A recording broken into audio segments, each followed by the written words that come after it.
Class 10 geography resource and development. इस chapter में हमें रिसोर्स रिलेटेड बहुत सारी चीजें पढ़नी है। रिसोर्स क्या है, रिसोर्स कैसे है, इसके टाइप्स, क्लासिफिकेशन, सब कुछ। फिर आगे देखेंगे रिसोर्स प्लानिंग क्या होती है और इसकी कंजर्व कैसे किया जाता है। दो रिसोर्सेज के बारे में इस चैप्टर में अच्छे से बताया गया है। लैंड रिसोर्सेज पहला, दूसरा है सोइल रिसोर्सेज।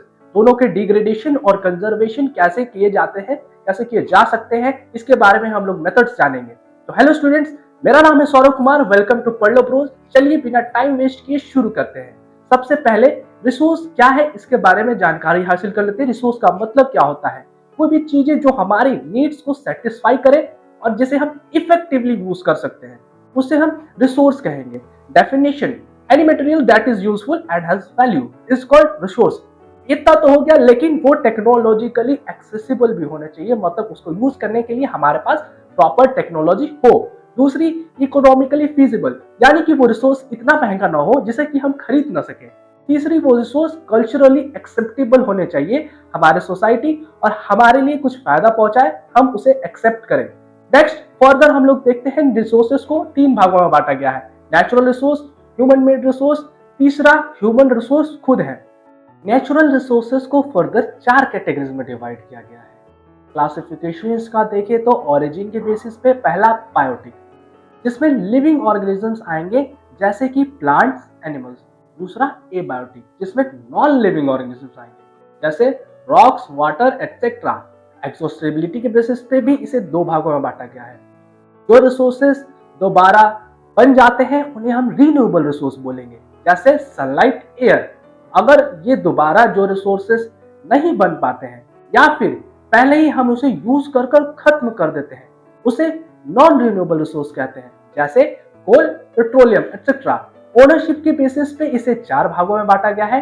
इंडिविजुअल रिसोर्सेज जो किसी व्यक्ति के अंडर में आते हैं, जैसे खेती का जमीन, घर। कम्युनिटी रिसोर्सेज दूसरा, जिसमें पूरे समाज यूज करता है, जिसको तालाब, प्लेग्राउंड, पार्क, ये सारे कुछ। नेशनल रिसोर्सेज जो एक देश के गवर्नमेंट के अंदर आते हैं, जैसे रोड, रेलवेज, रिवर्स, ये सारे नेशनल रिसोर्सेज।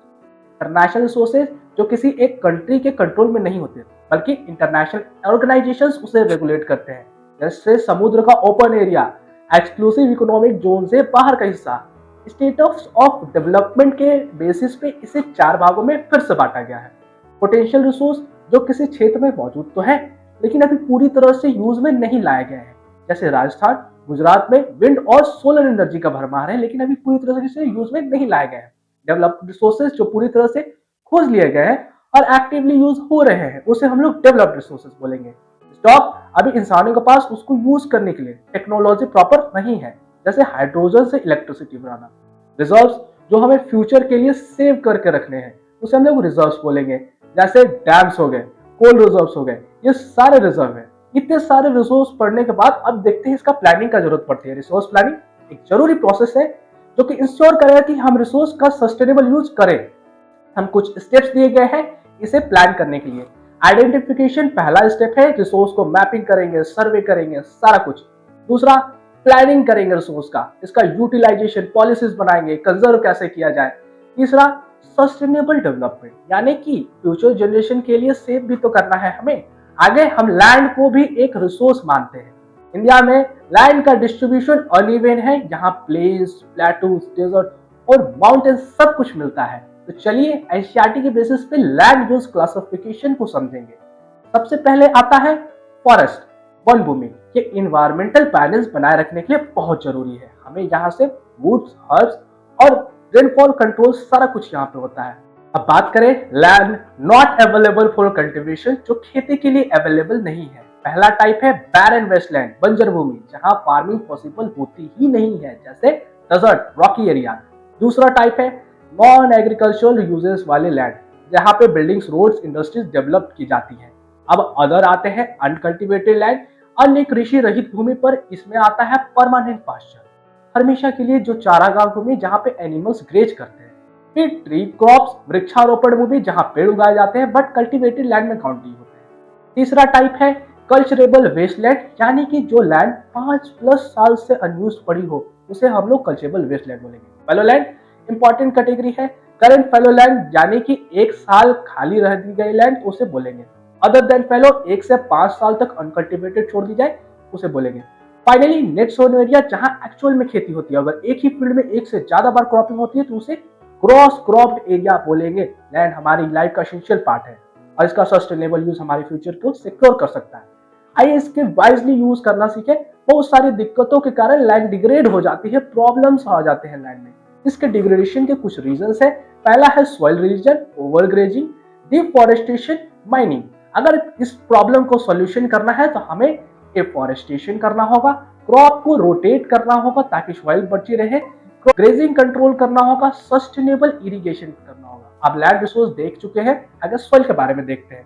इंडिया में 6 मेजर टाइप के सॉइल्स पाई जाती हैं जो अलग अलग क्लाइमेटिक कंडीशंस और रॉक फॉर्मेशंस के कारण बनती है, जो कुछ इस प्रकार है। एल्यूवियल सॉइल, जरूर मृदा, इसका अगर देखा जाए फॉर्मेशन तो ये रिवर्स द्वारा लाई गई सॉइल है, सेडिमेंट्स से बनती है। फ्लड प्लेन्स, डेल्टा से जमा हुई हुई सॉइल है। कुछ स्टेट्स में से ज्यादा पाए जाते हैं, जैसे जहां पे रिवर्स है, पंजाब, उत्तर प्रदेश, हरियाणा, बिहार। बेस्ट इसका प्रोडक्शन देखा जाए तो व्हीट, राइस, शुगर के अच्छी प्रोड्यूस होती है। ब्लैक सॉइल की बात किया जाए तो इसे रेगो सॉइल भी बोला जाता है। यह सॉइल बसाल्टिक लावा के ब्रेकडाउन से बनती है, इसलिए इसे वोल्केनिक सॉइल भी कहते हैं। स्टेट जैसे कि महाराष्ट्र, मध्य प्रदेश, गुजरात, छत्तीसगढ़, यहाँ पे ये कॉमन होती है सॉइल। इसको उगाने के लिए यूज किया जाता है। Cotton, groundnut, millets, oil seeds. Red and yellow soil, यहाँ पर यह सॉइल इग्नियस रॉक के वेदरिंग से बनी है। हाई आयरन कंटेंट के कारण यह सॉइल रेड होती है। ज्यादा बारिश से यह लीचिंग प्रोसेस के कारण येलो हो जाती है। स्टेट्स जैसे कि उड़ीसा, झारखंड, वेस्ट बंगाल, कर्नाटका में यह सॉइल मिलती है। क्या उगते हैं इसमें? Millets, pulses, oil seeds and potato. Laterite soil, जिसका फॉर्मेशन हाई टेम्परेचर और हेवी रेनफॉल के कारण होने वाली लीचिंग प्रोसेस से बनता है। इसमें न्यूट्रिएंट्स की कमी हो जाती है। स्टेट जैसे कि वेस्टर्न महाराष्ट्र, कर्नाटक, केरला, ईस्टर्न घाट्स, ओडिशा में अगर देखा जाए तो आंध्र प्रदेश, मेघालय। बेस्ट इसका अगर क्रॉप देखा जाए तो टी, कॉफी यहाँ पे खूब उगती है। पांचवा देखते हैं हम लोग एरिड सॉइल।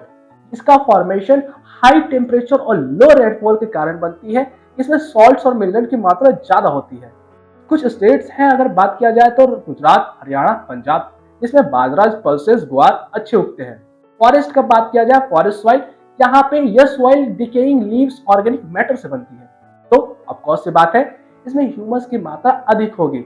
स्टेट जैसे कि जम्मू एंड कश्मीर, हिमाचल प्रदेश, जो भी पहाड़ी वाले इलाके हैं, सिक्किम, यहाँ पे हम लोग को यह सॉइल मिलेगी। इसमें देखा जाए टी स्पीसीज, फ्रूट्स अच्छे से उगेंगे, एप्पल, ऑरेंज, वॉलनट, ये सारे क्रॉप्स। अगर हमें फ्यूचर जनरेशंस के लिए रिसोर्सेज को सेव करने हैं तो सस्टेनेबल डेवलपमेंट को फॉलो करना होगा। डेफिनेशन देखा जाए तो practice meeting the needs of present without compromising the ability of future generations to meet their needs is called sustainable development.